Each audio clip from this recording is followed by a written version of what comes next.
Hi friends, welcome to my channel. तो आज हम लोग देखने वाले हैं, ये आपके सामने है सीटेट 2024 दिसंबर में का पेपर सेकंड है। तो आज हम लोग देखने वाले हैं इसमें साइंस के क्वेश्चन को। हम लोग क्वेश्चन की संख्या भले ही कम करेंगे, लेकिन एक एक क्वेश्चन को एक्सप्लेन करते हुए चलेंगे कि अगर वहां से क्वेश्चन फिर पूछा जाए तो आप उसे आसानी से कर सकते हैं। वैसे तो आप लोग की थ्योरी की क्लासेस भी चल रही है, जो कि आप लोग के बिल्कुल एनसीईआरटी ही पढ़ाया जा रहा है 6, 7, 8, 9, 10।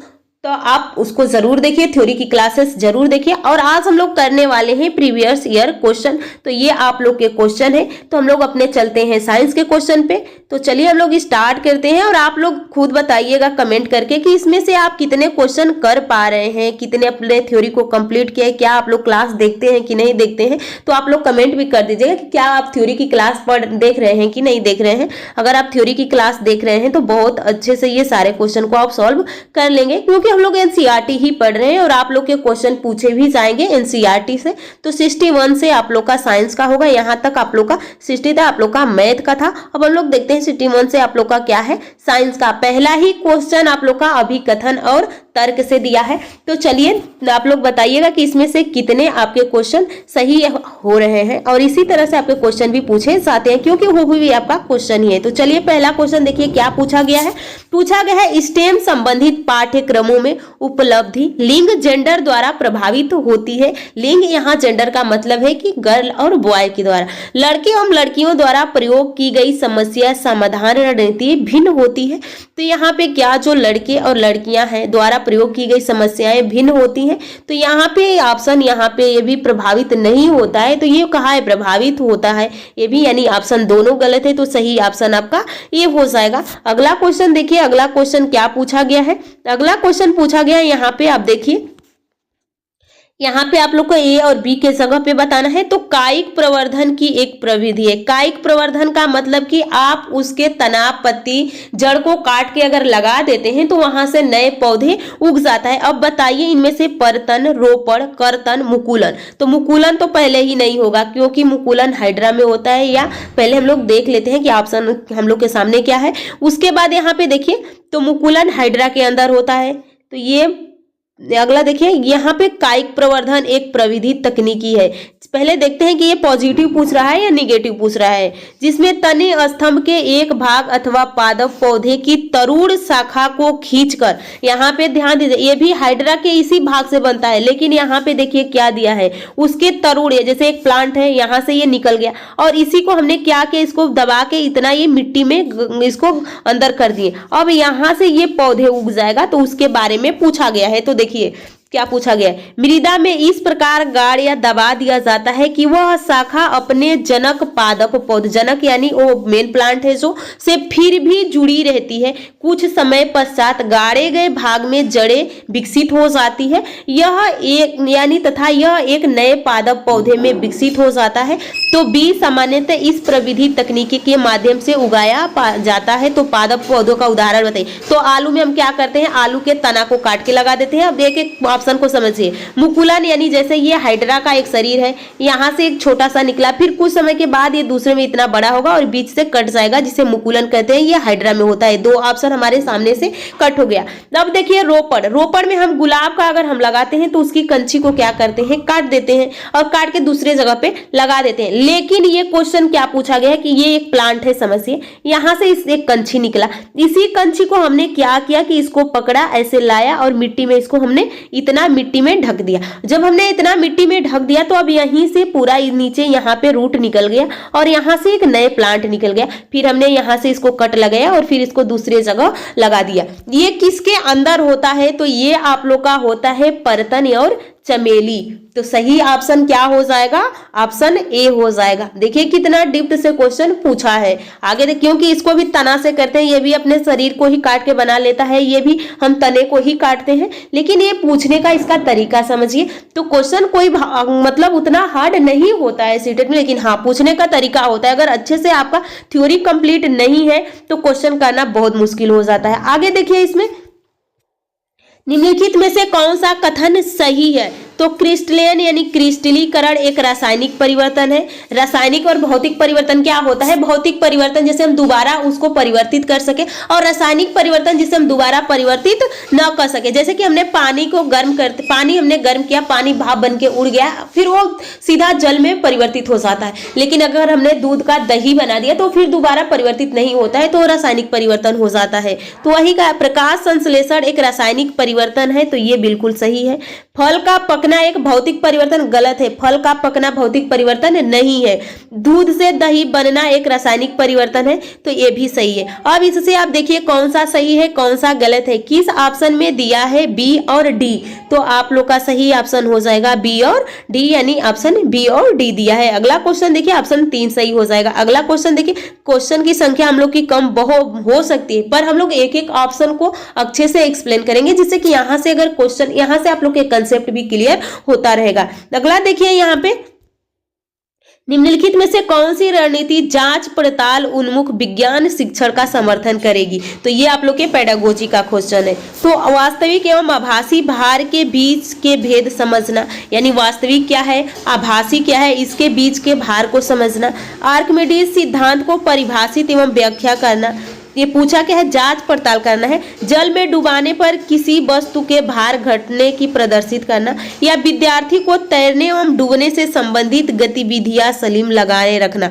तो ये सही ऑप्शन आपका हो जाएगा ऑप्शन डी। अगला क्वेश्चन देखिए, अगला क्वेश्चन पूछा गया है यहाँ पे हार्मोन्स चैप्टर से। अभी हम लोग का वही क्लास भी चल रहा है, वही चैप्टर क्लास 8 का ये 7 चैप्टर है, वहां से ये क्वेश्चन पूछा गया है। देखिए, हार्मोन्स हमारे शरीर में कार्बोहाइड्रेट, प्रोटीन और वसा उपापचय को नियंत्रित करता है। अब ये कौन नियंत्रित करता है? तो यहाँ पे आप देख सकते हैं, आपके सामने ऑप्शन दिया है। आप यहाँ पे ए के, बी के और सी के जगह पे क्या क्या भरेंगे। तो यहाँ पे आप देखिए, यहाँ पे बताया, पूछा गया है कि ये बताइए कि आपको जो हर कौन है जो कार्बोहाइड्रेट, प्रोटीन और वसा को करता है। तो थायरॉक्सिन जो हमारे गले में पाई जाती है, ये क्या करती है? कार्बोहाइड्रेट, प्रोटीन, वसा को उपापचय को नियंत्रित करती है। फिर दूसरा पूछा है ग्रंथि द्वारा, और किस ग्रंथि के द्वारा ये स्रावित होती है? तो थायराइड ग्रंथि के द्वारा। तो यहाँ पे आप देख सकते हैं, अगर एक भी क्वेश्चन इसमें आपको बस थायरिक्सिन पता हो तो आप लगा सकते हैं। फिर पूछा इस ग्रंथि के कामकाज को प्रभावित करते हैं, यानी स्रावित होता है तथा हमारे आहार में, अगर हमारे आहार में आयोडीन की कमी हो जाती है तो ये हार्मोन, ये जो थायरॉक्सिन ग्रंथि है, ये थायरॉक्सिन यानी थायराइड ग्रंथि थायरॉक्सिन बनाना बंद कर देती है, इन कम कर देती है। तो सही ऑप्शन यहाँ पे आप लोग का थायरॉक्सिन हो जाएगा, थायराइड हो जाएगा और आयोडीन हो जाएगा। ये अगला क्वेश्चन आपके सामने पूछा गया है कि which of the following statement is are true relative reactivity of metals. इसमें से आपको बताना है कि किसकी रिएक्टिविटी अभिक्रियाशीलता अधिक है। तो zinc is more reactivity than iron but less reactivity than aluminium. अब यहाँ पे देखिए कहा क्या, ये यहाँ पे एक सारणी होती है, वो जो अगर आपको याद है तो आसानी से क्वेश्चन सॉल्व कर लेंगे। चलिए हम लोग पहले उस सारणी को डिस्कशन कर लेते हैं। तो अभिक्रियाशील सारणी होता है जो कि आपके क्लास 8 में भी दिया है। तो सबसे पहले पोटेशियम, इसको आप नोट कर लीजिए, पोटेशियम, सोडियम, कैल्शियम, मैग्नीशियम, उसके बाद इसी के नीचे ये है एल्युमिनियम। तो potassium, sodium, calcium, magnesium, aluminium, उसके बाद यहाँ पे जिंक आ जाएगा, उसके बाद आयरन आ जाएगा, उसके बाद यहाँ पे लेड आ जाएगा, लेड के बाद यहाँ पे कापर है, उसके बाद यहाँ पे आप लोग का पारा Hg आ जाता है, फिर आप लोग का Ag आ जाता है, फिर Au यानी पारा, चांदी, सोना। ये पूरा सीधा में ये से रिएक्टिविटी चलता है। देखिए यहाँ पे जैसे जैसे हम नीचे जाते हैं, सबसे कम रिएक्टिविटी किसकी होती है? सोना की होती है। सबसे हाई अभिक्रियाशील कौन सा होता है? पोटेशियम होता है। तो यहाँ पे देखिए ये आप लोग के सामने है। और यहाँ पे अब क्वेश्चन को देखिए क्या पूछा है, धातुओं की अपेक्षा अभिक्रियाशील के संबंध में निम्नलिखित में से कौन सा कथन सही है? तो जिंक, देखिए यहाँ पे दिया है जिंक जस्ता लोहा से अधिक अभिक्रियाशील है परंतु एल्युमिनियम से कम अभिक्रियाशील है। तो जिंक इसमें देखिए कहाँ है, यहाँ पे जिंक है, और जिंक को कहा है कि जिंक जस्ता लोहा से अधिक अभिक्रियाशील है। तो लोहा कहाँ पे है? यहाँ पे आप देख सकते हैं कि लोहा, आयरन यहाँ पे है, यहाँ पे तो जो जिंक है आयरन से अधिक अभिक्रियाशील है परंतु एल्युमिनियम से कम है। तो ये ऑप्शन ए सही है। उसके बाद देखिए सोडियम, पोटेशियम और कैल्शियम से अधिक अभिक्रियाशील है। सोडियम यहाँ पे है, कैल्शियम से तो अधिक अभिक्रियाशील है, यहाँ पे देख सकते हैं कि मैग्नीशियम से तो अधिक है पर कैल्शियम से कम है, तो ये ऑप्शन गलत हो गया। एल्युमिनियम मैग्नीशियम से अधिक अभिक्रियाशील है। एल्युमिनिया देखिए आपका कहाँ है, एल्युमिनिया यहाँ पे है, मैग्नीशियम यहाँ पे है, तो एल्युमिनियम से ज्यादा मैग्नीशियम का है, लेकिन ये क्या कहा है, एल्युमिनियम मैग्नीशियम से अधिक अभिक्रियाशील है, तो ये भी गलत है। यानी आपके सामने ऑप्शन सही होगा। यहाँ पे देख सकते हैं कि ऑप्शन केवल आपका ए सही हो रहा है। अब यहाँ पे देखिए आप इसको लगाएंगे ऑप्शन ए, यानी थर्ड हुआ। तो ये इस तरह से अगर आपको रिएक्टिव सीरीज एक बार नोट करना चाहते हैं तो कीजिए। पहला है potassium, sodium, calcium, magnesium, aluminium, zinc, iron, lead, copper, पारा, चांदी, सोना, और उसके नीचे भी आ जाता है प्लेटिनम। तो सबसे ज्यादा अभिक्रियाशील कौन सा हो जाता है, आपका पोटेशियम होता है, और सबसे कम पूछ लिया जाए तो प्लेटिनम हो जाएगा, और प्लेटिनम से थोड़ा सा ज्यादा, तो यानी सोने के बाद ही प्लेटिनम आता है। आगे देखिए अगला क्वेश्चन क्या है। अगला क्वेश्चन यहाँ पे आप देख सकते हैं, हिंदी में ही देखते हैं क्योंकि दोनों में नहीं आ पाएगा। तो चलिए इसमें हम लोग देखते हैं। कहा गया कि अनुकूलन और उद्देश्य, तो बृहद वृत्तीय पड़ किसका, पड़ मीन्स पत्तियों से लिया गया है। उसके बाद मोमी आवरण, मोमी आवरण क्या करता है, या ये मोमी आवरण जो वाष्पसर्जन के जो जल धारा है उसको प्रतिरोध यानी रोकता है। उसके बाद तना स्तंभ में बृहद होता है, सुरंग और छिद्र होती है, फीते रिबन जैसी पड़ होती है। तो ये आप लोग का कौन सा क्वेश्चन यहाँ पे पूछा है कि बताइए इसमें से कौन सा सही होगा। तो यहाँ पे मिलान करना है आपको। तो देखिए यहाँ पे आपका ऑप्शन कौन सा होगा।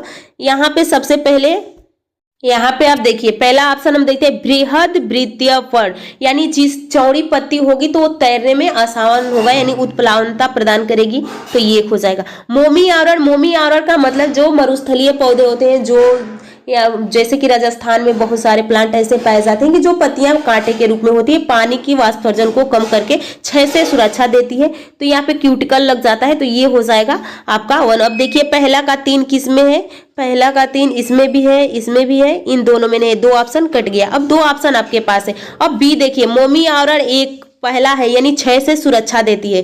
तो देखिए कि इसमें आप लोग का बी का चौथा दिया है, ए भी कट गया। यहाँ पे बी का पहला दिया है, तो ऑप्शन ए आपके सामने आ गया। अगर 1-2 क्वेश्चन भी इसमें का पता हो तो आप आसानी से इसको सॉल्व कर लेंगे। अगला दे तनो स्तंभी में बृहद सुरंग और छिद्र होते हैं, तो इसका कार्य क्या होता है, तो ये तीव्रता तैरते रहने में सहायता करता है, तो ऑप्शन 4 सही हो जाएगा। फीता रिबन जैसी पड़ किसका हो जाएगी, जो जल धाराओं में प्रतिरोध देता है, प्रस्तुत करता है, तो सही ऑप्शन आपका ये हो जाएगा। तो यानी ऑप्शन आपका ये सही हो, पहला सही होता है। अगला क्वेश्चन देखिए, अगला क्वेश्चन क्या पूछा गया है। अगला क्वेश्चन आप लोग का पूछा गया है पेडागोजी सेशन से। तो देखिए इसमें विद्यार्थी को 4 लोहे दंड दिए गए हैं, जिनमें से 2 दंड चुंबक हैं। उन्हें दंड चुंबक को पहचान करने के लिए कहा गया। इस गतिविधि के माध्यम से निम्नलिखित में से कौन सी प्रक्रिया कौशलों को प्रोत्साहित किया जा सकता है, तो प्रेक्षण, अवलोकन, अनुमान, प्रयोग, चारों को नियंत्रित करना। फिर प्रेक्षण अवलोकन करेंगे, परिकल्पना बनाएंगे, मापन करेंगे। उसके बाद यहाँ पे क्या करेंगे आप देख सकते, प्रेक्षण अवलोकन, वर्गीकरण, निष्कर्ष निकालेंगे। उसके बाद प्रेक्षण करेंगे, अवलोकन करेंगे, वर्गीकरण करेंगे, संप्रेषण करेंगे, संचार करेंगे, माप करेंगे। तो ऐसा कुछ नहीं करेंगे, वो करेंगे पहले प्रेक्षण यानी अवलोकन करेंगे, फिर उसको अलग अलग वर्गीकरण करेंगे, फिर निष्कर्ष पे अपने पहुंच जाएंगे। अगला क्वेश्चन देखिए, अगला क्वेश्चन क्या है यहाँ पे निम्नलिखित में से कौन सा विज्ञान में खुली पुस्तक आकलन का उद्देश्य नहीं होना चाहिए। खुली पुस्तक का मतलब कि अगर आपसे कोई क्वेश्चन पूछ लिया, जैसे हमने आपसे पूछ लिया कि दिल्ली में इतना प्रदूषण क्यों हो रहा है, तो आप बहुत सारे उसके रीजन बता सकते हैं। लेकिन अगर वहीं पे आपसे पूछ ले कि दिल्ली की राजधानी क्या है, तो वहां पे आपके पास एक ही क्वेश्चन है, अगर किसी से पूछेंगे तो आपको एक ही आंसर देगा। तो ये कहा गया है निम्नलिखित में से कौन विज्ञान में खुली पुस्तक आकलन का उद्देश्य नहीं है। देखिए इसमें बहुत ध्यान दीजिएगा, क्योंकि ये नहीं वाला ले डूबता है नंबर, तो वही है। देख, पुस्तक के अन्वेषण के अवसर प्रदान करना, अधिगमकर्ताओं में आकलन के भय को कम करना, अधिगमकर्ताओं को अवधारणाएं समझ में मापन करना, परीक्षार्थियों को अधिक अंक लाना। तो ये क्या, ये भी आप लोग का पॉजिटिव, ये भी पॉजिटिव, ये भी पॉजिटिव है। लेकिन आपका ये जो आकलन है ये बहुत गलत है, यानी यही निगेटिव है। देखिए पेडागोजी सेशन का क्वेश्चन सॉल्व करना है तो कुछ ऐसे टैग वर्ड होते हैं जिससे कि आप पेडागोजी के क्वेश्चन को सॉल्व आसानी से कर लेंगे। तो हम लोग उस पर भी डिस्कशन करेंगे कौन कौन सा जैसे वर्ड है जो आ जाए तो कौन पॉजिटिव हो सकता है, कौन निगेटिव हो सकता है। आज का हम लोग लास्ट क्वेश्चन देखने वाले हैं। आज का लास्ट क्वेश्चन है, यहाँ पे देखिए, माध्यम ए का घनत्व बी के घनत्व से अधिक है किंतु माध्यम सी के घनत्व से कम है, तो किस माध्यम में ध्वनि सबसे तेज गति करेगी। आपको पता है कि ध्वनि सबसे तेज किस में करती है, ठोस में करती है। तो यहाँ पे देखिए क्या पूछा है, माध्यम ए का घनत्व बी के घनत्व से अधिक है, ए का घनत्व बी के घनत्व से अधिक है परंतु किंतु माध्यम सी के घनत्व से कम है। तो पूछा है कि माध्यम ए का घनत्व बी के घनत्व से तो अधिक है लेकिन सी के घनत्व से कम है, तो यानी सी यहाँ पे आ जाएगा। तो किस माध्यम में ध्वनि सबसे तेज गति करेगी, तो यहाँ पे ए बी सी ऑप्शन दिया, इस सूचना से निष्कर्ष नहीं निकाला जा सकता है। तो यहाँ पे आपका सही आंसर हो जाएगा सी, क्योंकि जिसका घनत्व यानी ठोस जितना ज्यादा ठोस रहता है उसमें ध्वनि उतनी तेज चलती है, तो ऑप्शन सी हो जाएगा। अगला क्वेश्चन, ये आप लोग को जेएलवी एकेडमी नाम के टेलीग्राम है, वहां पे ये सारे क्वेश्चन मिल जाएंगे। देखिए ये सारे क्वेश्चन हैं जिसको हम लोग नेक्स्ट क्लास में करने वाले हैं। तो आप लोग चैनल को सब्सक्राइब कर लीजिए, वीडियो को लाइक कीजिएगा, कमेंट करके जरूर बताइएगा कि आपको क्लास कैसा लगा।